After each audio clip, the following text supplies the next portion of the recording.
Hi guys, I'm back.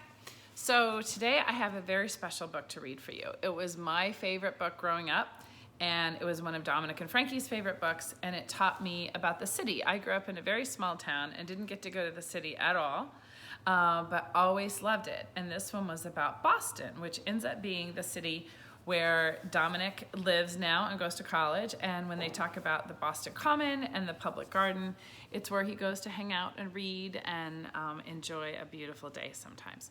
So my Chicago bear is going to be here to help me again. So maybe you should go get your favorite stuffed animal and sit while we read Make Way for Ducklings. Tell the little ducklings hatching. And the author is Robert McCloskey. He wrote a bunch of other things that are pretty fun too. Mr. and Mrs. Mallard were looking for a place to live, but every time Mr. Mallard saw what looked like a nice place, Mrs. Mallard said it was no good. There were sure to be foxes in the woods or turtles in the water, and she was not going to raise a family where there might be foxes or turtles. So they flew on and on. When they got to Boston, they felt too tired to fly any further. There was a nice pond in the public garden with a little island on it. The very place to spend the night, quacked Mrs. Mallard, so down they flapped. The next morning, they fished for their breakfast in the mud at the bottom of the pond, but they didn't find much.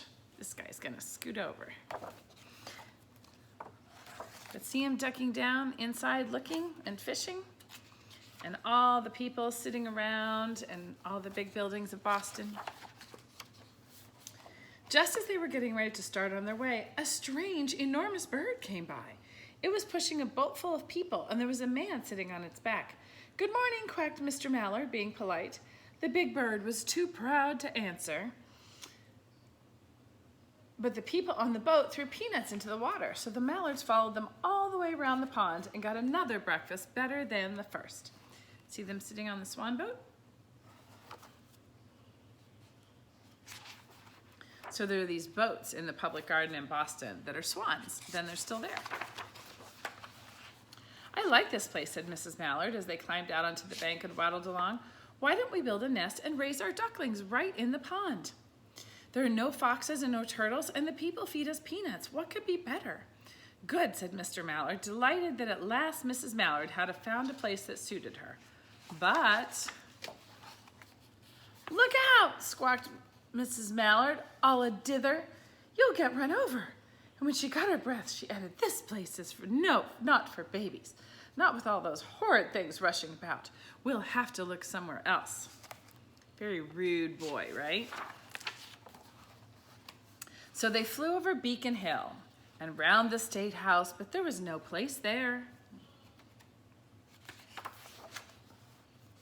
They looked in Louisburg Square, but there was no water to swim in.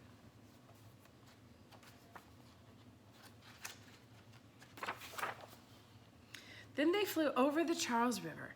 "This is better," quacked Mr. Mallard. "That island looks like a nice quiet place, and it's only a little way from the public garden." "Yes," said Mrs. Mallard, remembering the peanuts. "That looks like just the right place to hatch ducklings." Started to call them dumplings. Ah! So they chose a cozy spot among the bushes near the water and settled down to build their nest. And only just in time, for now they were beginning to molt. All their old wing feathers started to drop out, and they would not be able to fly again until their new ones grew in. But of course they could swim, and one day they swam over to the park on the riverbank, and there they met a policeman called Michael. Michael fed them peanuts, and after that the Mallards called on Michael every day. After Mrs. Mallard had laid 8 eggs in the nest, she couldn't go to visit Michael anymore because she had to sit on the eggs and keep them warm. She moved off the nest only to get a drink of water or to have her lunch or to count the eggs and make sure that they were all there. She's a very good mother. One day the duckling hatched out. First came Jack, then Cack, then Lack, then Mack, and Knack, and a whack, and pack, and quack. Mr. and Mrs. Mallard were bursting with pride. It was a great responsibility taking care of so many ducklings, and it kept them busy. One day, Mr. Mallard decided he'd like to take a trip to see what the rest of the river was like further on. So off he set. "I'll meet you in a week in the public garden," he quacked over his shoulder. "Take good care of the ducklings." He's going on like a business trip, right? "Don't you worry," said Mrs. Mallard. "I know all about bringing up children." And she did. Just like your mommies, right? She taught them how to swim and dive. She taught them how to walk in a line to come when they were called, and to keep a safe distance from bikes and scooters and other things with wheels. When at last she felt perfectly satisfied with them, she said one morning, "Come along, children, follow me." Before he could wink an eyelash, Jack, Cack, Lack, Mack, Knack, Whack, Pack, and Quack fell into line, just as they had been taught. Mrs. Mallard led the way into the water, and they swam behind her to the opposite bank. Mrs. Mallard stepped out to cross the road. "Honk, honk!" went the horns and the speeding cars. "Quack!" went Mrs. Mallard as she tumbled back again. "Quack, quack, quack!" went Jack, Cack, Lack, Mack, Knack, Whack, Pack, and Quack, just as loud as their little quackers could quack. Those cars kept speeding by and honking, and Mrs. Mallard and the ducklings kept right on quack quacking. Look at them, they're very upset with the cars. They made such a noise that Michael came running, waving his arms and blowing his whistle. They're still doing quack, quack, quack.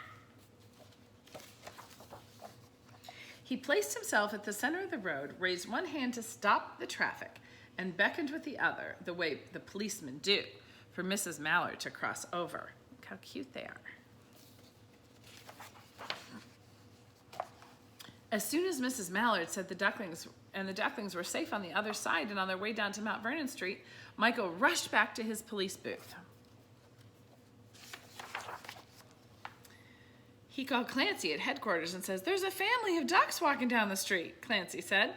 "A family of ducks? What?" yelled Michael. "Ducks! Send a police car, quick!" Meanwhile, Mrs. Mallard had reached the corner bookshop and turned into Charles Street, with Jack, Cack, Lack, Mack, Knack, Whack, Pack, and Quack all marching in line behind her. Everyone stared. An old lady from Beacon Hill said, "Isn't it amazing?" And the man who swept the street said, "Well now, ain't that nice?" And when Mrs. Mallard heard them, she was so proud she tipped her nose in the air and walked along with an extra little swing in her waddle.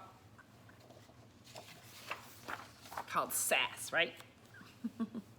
When they came to the corner of Beacon Street, there was the police car with 4 policemen that Clancy had sent from headquarters. The policemen held back the traffic for Mrs. Mallard and the ducklings could march across the street. See them holding back all that traffic? Don't you know there's some people giving some real words coming from those cars if they can't see who the ducks are? And they walked right into the public garden.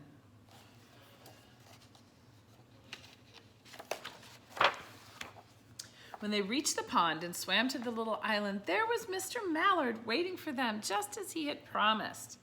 See, he's over there, and they're going to swim to him.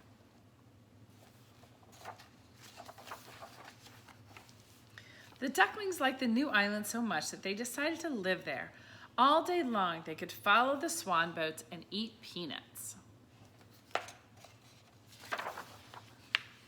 And when night falls, they swim to their little island and they go to sleep.